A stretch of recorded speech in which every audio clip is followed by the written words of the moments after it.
Hello बच्चों, let's see the question. Explain the major arguments against democracy. Democracy का मतलब क्या होता है? ये एक फॉर्म ऑफ गवर्नमेंट है जहाँ पे डिसीजन मेकिंग का पावर आम लोगों के हाथ में होता है, मतलब इंडिविजुअल्स के हाथ में होता है, आम जनता के हाथ में होता है.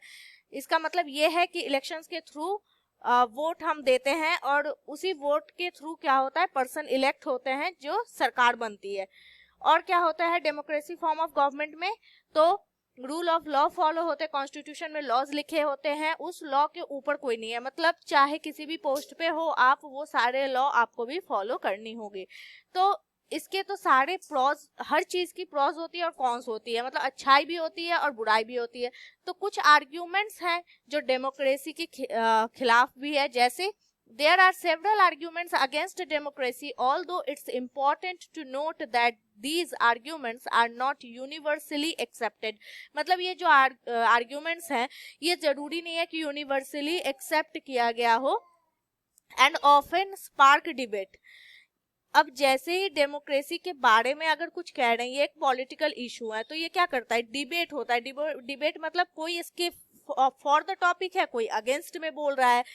तो कौन कौन से क्रिटिसिज्म है जो इसके खिलाफ, डेमोक्रेसी के खिलाफ बताया गया है? तो इनएफिशिएंसी.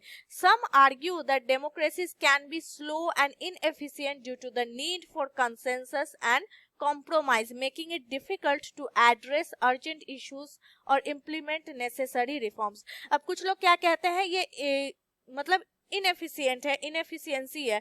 कैसे? क्योंकि ये बहुत स्लो प्रोसेस है, हर एक टाइम इंटरवल पे इलेक्शन हो रही है, तो बीच में अगर कुछ गड़बड़ होती है तो हम वो अर्जेंट इशू, अर्जेंट इम्प्लीमेंटेशन नहीं कर सकते हैं. Populism. Democracy can sometimes lead to rise of populist leaders who exploit public sentiment for their own gain.